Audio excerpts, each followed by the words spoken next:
मन के पंछी कहीं दूर चल गए। कभी कभी यादों का तरन्नुम बनकर आवाज़ ही पहचान बनती है और यही पहचान याद रहती है ज़माने को।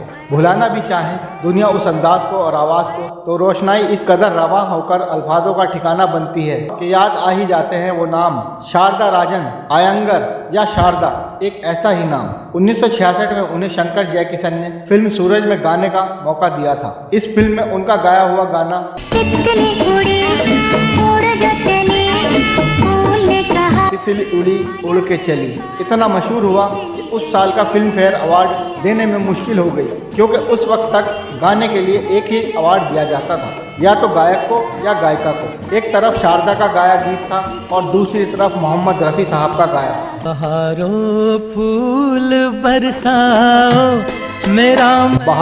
बरसाओ मेरा महबूब आया है। आखिरकार अवार्ड तो रफ़ी साहब को ही मिलना था, लेकिन शारदा की वजह से 1966 में ही वो साल बना जब ये फैसला लिया गया अब 2 अवार्ड गाने के लिए दिए जाएंगे, एक गायक को और एक गायिका को। अगले ही साल राज कपूर ने अपने वादे के मुताबिक अराउंड द वर्ल्ड में उन्हें मौका दिया, दुनिया की सैर कर लो।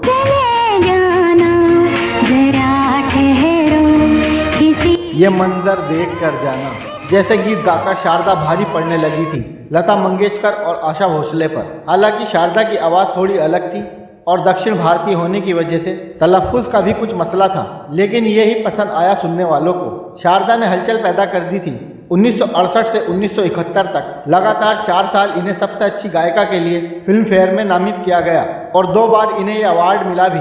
शीर्ष पर बने हुए लोगों के लिए सब कुछ मुश्किल हो रहा था, सब कुछ अच्छा चल रहा था। 1971 में सिजलर नाम से एक पॉप एल्बम रिलीज करके शारदा भारत की पहली निजी एल्बम रिलीज करने वाली महिला बनी। अब शारदा हर अंदाज में गा रही थी। शास्त्रीय संगीत के साथ पॉप को भी आसानी से गा लेना अद्भुत था। इतने रंग और अलग अंदाज नहीं थे उस दौर की किसी भी और गायिका में। अचानक से शारदा को काम मिलना कम हो गया। उनके गाने रिकॉर्ड तो कराए जाते, लेकिन जब फिल्म आती थी तो वो गाने निकाल दिए जाते थे। ये क्यों हो रहा था मासूम शारदा समझ ही नहीं पाई, और जब तक समझी लोग उन्हें भूलने लगे थे। इन्होंने बेहैसियत म्यूजिक डायरेक्टर भी काम करना चाहा। रफ़ी और लता ने भी इनके निर्देशन में गाया, लेकिन कामयाबी नहीं मिली। 1986 में शंकर के निर्देशन में अपना आखिरी फिल्मी गीत इन्होंने गाया।